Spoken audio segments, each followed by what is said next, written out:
Quelle est ta relation avec la peur ? Peut-être que, comme beaucoup de monde, tu considères la peur comme quelque chose de négatif. Peut-être que tu perçois qu'elle te freine, qu'elle t'empêche d'avancer et donc de te réaliser pleinement. En fait, tout à fait entre nous, comment me débarrasser de la peur est une question que je reçois vraiment souvent, que ce soit en commentaire de contenu que je propose sur les réseaux ou même en coaching. Et si je te disais que la peur peut être ton plus grand guide ? Eh bien, dans ce nouvel épisode, je te propose de voir ensemble comment est-ce qu'elle peut jouer un rôle central dans ta vie en t'aidant à prendre le pouvoir de ta vie. Et pour cela, j'ai choisi de te décrire les 7 peurs que je reçois, que je croise le plus souvent en coaching et de te montrer comment est-ce que tu peux les transformer en opportunités de croissance. Bienvenue dans Bien avec soi, le podcast créé pour te permettre de faire la lumière sur tes zones d'ombre et donc de connaître, accepter et embrasser qui tu es dans ton entièreté. Ce voyage en toi que je te propose est la promesse de vivre une plénitude émotionnelle ineffable et la liberté absolue d'être qui tu es. Pour cela, je te parle de développement personnel, de coaching, de philosophie, de spiritualité, de résilience, de mindset et aussi de mes apprentissages. Je suis Marie Perron, coach spécialisée dans le shadow work. Je suis absolument ravie de partager cette aventure avec toi. Comme beaucoup, donc, il est possible que tu perçoives la peur comme une émotion négative. Eh bien, je t'annonce dès maintenant qu'en réalité, la peur peut être ton meilleur guide vers la responsabilité, l'autonomisation et encore l'authenticité. En faisant plus attention au feedback de tes craintes, tu te rendras compte qu'elle t'offre en fait la possibilité de devenir plus centré, plus équilibré et plus objectif et donc d'avoir une plus grande maîtrise dans les 7 domaines de ta vie. Mais avant de te lancer dans la description des 7 peurs que je croise le plus et de la façon dont on peut les transformer en opportunités de croissance, je te propose qu'on revienne sur simplement qu'est-ce que la peur ? Eh bien, la peur est simplement une émotion polarisée qui résulte de l'hypothèse que tu formules consciemment ou non que tu es sur le point de vivre dans un avenir immédiat ou lointain plus de pertes que de gains, plus de négatifs que de positifs, plus de douleurs que de plaisir, plus d'inconvénients que d'avantages ou encore plus de risques que de récompenses. C'est donc une hypothèse, et j'insiste vraiment fortement sur ce mot, que tu vas probablement vivre ce que tu perçois comme une expérience négative. La peur, qu'on peut également appeler ici phobie ou cauchemar, a la philia ou la fantaisie comme contraire. On peut prendre l'image de l'aimant avec ses pôles positifs et négatifs. Il existe 2 sources de peur essentielles chez les êtres humains. La première, c'est la peur de perdre ce que l'on veut, et la seconde, c'est la peur de gagner ce qu'on essaie d'éviter. Pense par exemple aux animaux sauvages qui craignent de perdre leur proie, donc leur nourriture, donc la vie quelque part. Et la peur de gagner quelque part des prédateurs. Et donc, ils seront à leur tour consommés et donc considérés comme morts. Et bien, c'est ça qui est en jeu pour toi également. Je te donne un exemple plus proche de toi pour que ça puisse être plus clair. Ça pourrait être que d'imaginer de perdre la personne avec laquelle tu es en couple ou la peur de gagner des factures financières indésirables. En bref, dans ta vie, tout ce qui, selon toi, soutient ce qui est le plus important pour toi, tes valeurs hautes, est perçu comme une proie. Tu crains donc probablement de la perdre. Et tout ce qui remet en question ce qui est le plus important pour toi dans la vie est perçu comme un prédateur. Et donc tu crains probablement de l'attirer et donc de le gagner, entre guillemets. Et rien que ces 2 phrases-là que je viens de te donner peuvent être game changer pour toi. Donc ce que je te propose, c'est qu'on les répète ensemble, que tu les notes quelque part et que tu médites un petit peu là-dessus. Il y a 2 façons de considérer les choses. La première, c'est que dans ta vie, tout ce qui selon toi soutient ce qui est le plus important pour toi, donc tes valeurs hautes, est perçu par ton cerveau, par ton esprit, par ton amygdale comme une proie. Et donc tu crains de perdre cette proie. Et la deuxième chose, c'est que tout ce qui remet en question ce qui est le plus important pour toi dans la vie est perçu comme un prédateur. Et donc tu crains probablement d'attirer ce prédateur ou de gagner, entre guillemets, pour garder notre vocabulaire, ce prédateur. Je te propose de revenir à l'exemple des animaux dans la nature. Lorsqu'ils sont confrontés à un prédateur, ils craignent la victoire de ce prédateur et donc font le nécessaire pour s'en éloigner. Dans une relation, on fonctionne exactement de la même façon. Lorsque tu te passionnes, que tu te prends de passion et d'amour fou pour quelqu'un, eh ben tu as peur de perdre ce quelqu'un. En fait, on ne peut véritablement pas séparer les 2 expériences. Ils sont comme les 2 pôles d'un aimant, encore une fois. Donc, il n'y a pas de phobie sans philie. Elles sont irrémédiablement enchevêtrées comme les deux pôles d'un aimant ou deux particules quantiques. Imagine maintenant que tu traces une ligne au centre de cet aimant ou entre ces deux particules quantiques. Une ligne où tu embrasses à la fois la phobie et la philie, le positif et le négatif. En d'autres termes, tu restes complètement neutre, centré et objectif avec un état d'esprit équilibré. Alors que tu neutralises tes émotions et entres dans cet état plus équilibré et raisonnable, tu es susceptible d'arriver à un point où tu n'as peur ni de perdre, ni de gagner. Et c'est ce que j'ai envie de te proposer de toucher du doigt aujourd'hui dans cet épisode. Et pour ça, tu as à ta disposition ton intuition, tes boucles de rétroaction qui essaient constamment de t'aider à atteindre cet état d'équilibre et d'objectivité. Si tu es amoureux et conscient uniquement des avantages de la personne dont tu es amoureux ou amoureuse, ton intuition essaiera de te sensibiliser aux éventuels inconvénients de la présence de cette personne dans ta vie. Si tu n'es conscient ou consciente que des inconvénients de cette personne, de la présence de cette personne dans ta vie, ton intuition, encore une fois, te permettra de voir les avantages et donc, encore une fois, de te ramener à l'équilibre. Donc, est-ce qu'on n'est pas d'accord pour dire une nouvelle fois que la peur est un mécanisme de rétroaction précieux pour te faire savoir que tu as une perception biaisée, polarisée, et que tu recherches une philia unilatérale ou un fantasme, et que donc ce que tu te demandes d'atteindre, ce que tu t'attends à vivre, n'existe pas. Si tu le neutralises et embrasses les deux côtés simultanément de la situation, tu pourras devenir encore plus ton moi le plus authentique, le plus équilibré et le plus serein. Encore une fois, on en revient à ce que je t'expliquais dans l'épisode sur l'authenticité. Tous les symptômes de ta vie sont présents pour une seule et unique chose, te recentrer, retrouver ton authenticité. Je te propose maintenant de nous pencher un peu plus spécifiquement sur la peur liée à nos objectifs, à nos projets dans la vie. Si tu te fixes un objectif qui est un fantasme, impliquant un positif sans négatif, tu ressentiras probablement de l'anxiété, de la phobie et de la peur dans ton esprit, qui sont donc des feedbacks, je te le répète, pour te faire savoir que tu ne poursuis pas un objectif censé, réel, mais bel et bien un fantasme. En philosophie, le mot objectif ou objectivité signifie neutre, bilatéral, sans interprétation personnelle, alors qu'un fantasme est unilatéral. C'est un positif sans négatif. Un objectif comprend donc à la fois un positif et un négatif, donc si tu poursuis un positif sans négatif, il y a fort à parier que tu vis de l'anxiété et une forme de phobie dans ton esprit pour essayer de souligner intuitivement les inconvénients que tu négliges de regarder et de prendre en considération. Selon moi, il est donc plus sage ici de poursuivre un objectif où tu embrasses de façon égale les points positifs et les points négatifs. En faisant ça, tu es beaucoup plus susceptible, à mon sens, d'atténuer les risques, de modérer les attentes et donc d'anticiper et de préparer les défis, les inconvénients qui vont inévitablement émerger sur ton chemin. Par exemple, imagine que tu souhaites t'aventurer sur Mars. Il est crucial pour toi de ne pas compter uniquement sur une pensée positive.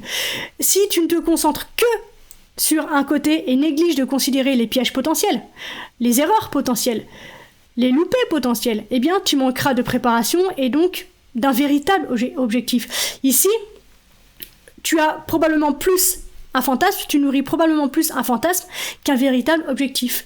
Et c'est la cause profonde des phobies, c'est la cause profonde de l'anxiété qu'on peut expérimenter aujourd'hui, c'est la peur de perdre ce que nous recherchons et la peur de gagner ce que nous essayons d'éviter. C'est la peur de perdre ce que nous désirons et la peur d'acquérir ce à quoi nous voulons échapper qui mène à la souffrance en fait, qui mène à la peur, qui mène à cette imagination débordante et qui mène finalement à l'inertie. Et d'ailleurs, ce concept de souffrance s'aligne sur ce que le Bouddha a cherché à transmettre, puisque finalement ce sont précisément ces mots, à savoir que la souffrance humaine a pour origine le fait de vouloir ce qu'on ne peut avoir et de ne pas vouloir ce que inévitablement on a. Mais bref, c'est pas le sujet aujourd'hui. Maintenant que ça c'est clair, quelles sont alors les 7 peurs qui surgissent le plus souvent en raison donc des 7 fantasmes qui leur correspondent ? La première peur, c'est la peur de la perte du savoir, c'est-à-dire la peur de ne pas posséder suffisamment d'intelligence ou de connaissances, de ne pas être assez intelligent ou de ne pas posséder les qualifications nécessaires à la réalisation d'un objectif. Cette peur comprend également la perte de connaissance et de mémoire. Les gens hésitent souvent à agir parce qu'ils craignent de ne pas avoir assez de connaissances, de ne pas en savoir assez. Ils ont le fantasme qu'ils devraient tout savoir et ont une phobie autour du fait qu'ils ne sont pas assez préparés ou qu'ils n'ont pas les bonnes compétences. En conséquence, ils ont tendance à hésiter, à tergiverser et à se frustrer au lieu d'agir. Comment est-ce qu'il est possible de dissoudre ou d'équilibrer cette peur ? Il est sage selon moi de noter, une fois de plus, que la peur n'est pas ton ennemi. Bien au contraire, c'est un signal, j'espère que tu le comprends maintenant, que tu poursuis probablement un fantasme, que tu dépasses ta base de connaissances et que oui, tu vas au-delà de ce que tu sais présentement. Et entre nous, je trouve que c'est une réponse fort intéressante au syndrome de l'imposteur. En d'autres termes, le fantasme déclenche l'anxiété et la peur de l'insuffisance dans le but de t'aider à fixer des objectifs qui sont réels, qui sont atteignables, qui sont sensés et qui sont dans des délais eux aussi réels, atteignables et sensés. La deuxième peur, c'est la peur de l'échec, donc la peur de perdre un client, une opportunité, un objet important pour toi dans le cadre de ta réussite qui découle le plus souvent du fantasme du gain. Plus le fantasme est grand, plus ta peur de la perte est susceptible d'être grande également. Et donc, plus tu fantasmes sur l'obtention de clients par exemple, plus tu es enclin à projeter des hypothèses sur leurs besoins au lieu de les comprendre véritablement. Donc, comment dissoudre ou équilibrer cette peur de l'échec ? Pour éviter la perte de clients ou de personnes importantes pour toi dans ton entourage, il est sage selon moi de considérer les obstacles et de déterminer ce que ces personnes recherchent dans leurs interactions avec toi. Ne pas anticiper et répondre directement à leurs besoins entraîne souvent leur départ. Par conséquent, cette peur de perdre des clients est une rétroaction précieuse selon laquelle il serait sage de répondre aux besoins réels de tes clients pour un échange durable et équitable. Une fois que tu as établi un véritable objectif, cette peur se dissipe le plus souvent car tu as dissous le fantasme et fait l'équilibre. Il s'agit donc pour toi de ne pas émettre d'hypothèses depuis ta seule source, mais de bel et bien intégrer la réalité de la présence de la personne dans la relation que tu as avec elle. Plus tu t'éloignes et plus tu fais les choses depuis ton seul centre, moins tu prends en considération l'autre et donc plus l'autre t'échappe. De même, en finance, il peut y avoir une peur de perdre de l'argent ou de ne pas en générer assez. Cette peur, elle a tendance à survenir en raison d'un manque de diligence raisonnable et du jeu que tu joues avec des probabilités au lieu de prendre le temps de rechercher les investissements avec des probabilités élevées, des valeurs moyennes et une valeur intrinsèque. Et ce, quelle que soit la forme de cet investissement, ne te limite pas à une forme en te disant de toute façon, qu'est-ce que j'en ai à carrer ? De toute façon, j'investis pas en bourse, par exemple. Et donc, comment dissoudre ou équilibrer cette peur de perdre ou de ne pas générer assez d'argent ? Encore une fois, selon moi, il est sage d'aborder les investissements et les affaires en mettant l'accent sur la probabilité plutôt que sur la fantaisie, le fantasme. Fantasmer à devenir le prochain Amazon sans diligence raisonnable, sans stratégie, sans tactique et sans répondre aux besoins réels de tes clients, de la demande en fait, est très susceptible de conduire à la déception et donc nécessairement à la peur dans ton entreprise, au sens d'entreprendre, notamment donc au niveau de ton succès financier. La quatrième peur que je vois souvent, c'est la peur de perdre des relations. Si tu es amoureux ou amoureuse d'une personne, donc ça c'est ta philie ou ton fantasme, tu as probablement peur de la perdre et ça c'est ta phobie ou ton cauchemar. La peur de perdre un individu peut également s'accompagner de sentiments de jalousie et d'envie envers toute personne que tu perçois comme pouvant remettre en question la relation ou te voler l'individu sur lequel tu as jeté ton dévolu. Comment dissoudre ou équilibrer cette peur ? Il est sage selon moi de comprendre et de prendre en considération la hiérarchie unique de valeurs de la personne qui partage ta vie et de dissoudre toutes les attentes fantasques que tu projettes sur cette personne qui partage ta vie. Si tu t'accroches à un fantasme de qui cette personne est, tu peux jouer malgré toi le rôle de l'opprimé. Et elle peut ressentir un déséquilibre qui l'oblige à garder ses options ouvertes jusqu'à ce qu'elle trouve une correspondance plus égale, plus équilibrée pour elle. À mes yeux, le véritable amour implique d'embrasser les deux côtés d'un individu, puisque la majorité des gens veulent être aimés et appréciés pour qui ils sont véritablement, pas pour une partie d'eux. Ils ne veulent pas être surpris en train de vivre une version fantasmée d'eux-mêmes que toi, tu projettes sur elle. Cinquième peur, la peur du rejet dans les interactions sociales, qui découle souvent de la mise sur des piédestaux et du fait de leur donner le pouvoir de valoriser leurs opinions par rapport aux tiennes. Il s'agit ici d'une perception déséquilibrée qui entraîne souvent la peur de perdre cet individu que tu admires, que tu exagères, que tu mets sur un piédestal. Et donc, comment dissoudre ou équilibrer cette peur ? Eh bien, cette peur du rejet est un retour précieux pour te faire savoir que tu as un fantasme sur l'individu, que tu fantasmes justement, que tu admires, et c'est pourquoi tu apprécies probablement son opinion plus que la tienne. Si tu prends le temps et fais le travail pour équilibrer tes perceptions sur cet individu, tu es de plus en plus en mesure de répondre à ses opinions sans crainte, sans te minimiser et sans dévaloriser les tiennes. Personne ne vaut la peine d'être mis sur un piédestal, donc ne te laisse pas berner par les façades extérieures et par ta capacité incroyable à te comparer au système de valeurs des personnes qui t'entourent. Avant-dernière peur, la 6e, c'est la peur de perdre la santé, le bien-être, la vitalité ou la beauté même physique. Par exemple, si tu es une belle femme et que tu te retrouves soudainement dans la soixantaine, tu percevras peut-être une disparition progressive de ta beauté, du moins aux yeux des plus jeunes ou de ta jeunesse à toi.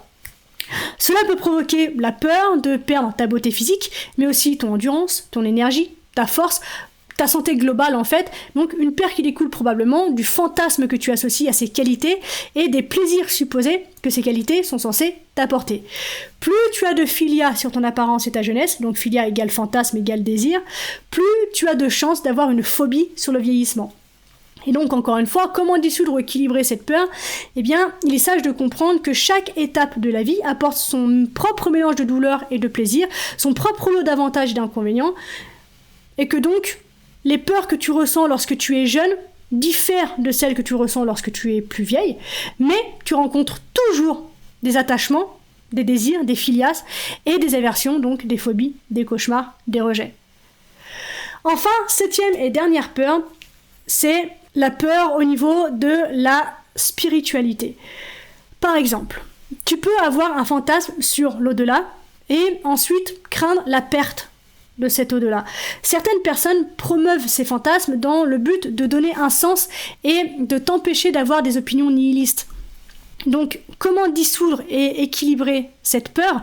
Eh bien, la sagesse ici veut qu'on prenne le temps d'accepter que les peurs que nous ressentons compensent les fantasmes auxquels on s'accroche ou auxquels on est devenu accro.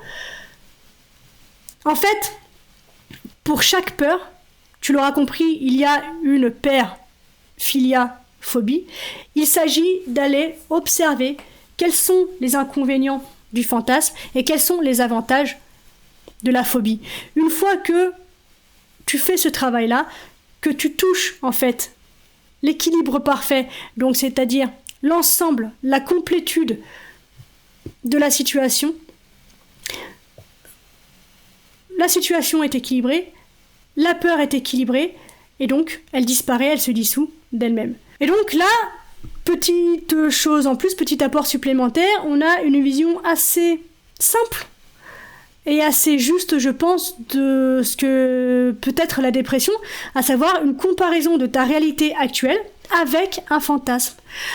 La dépression, donc, peut elle aussi fournir des feedbacks super précieux et super intéressants pour nous aider à briser notre dépendance, encore une fois, à ces fantasmes, en nous guidant vers l'équilibre, vers des objectifs donc réels, sains et sereins de la vie, et donc une perspective fondée sur la réalité, sur ce qu'il est possible de faire, sur ce que la vie nous appelle à mettre en œuvre.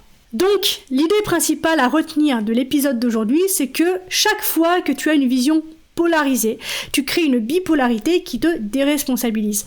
Tout ce que tu infatues occupe de l'espace et le temps dans ton esprit et te dirige malgré toi. Tes fantasmes, ce que j'appelle donc les philies, occupent ton esprit, prennent de la place dans ton esprit, te dirigent et te distraient. Elles t'entraînent également dans des craintes qui correspondent à ces filias, donc c'est ce qu'on a appelé des phobies, pour essayer de te ramener à l'objectivité, à l'authenticité et à la neutralité.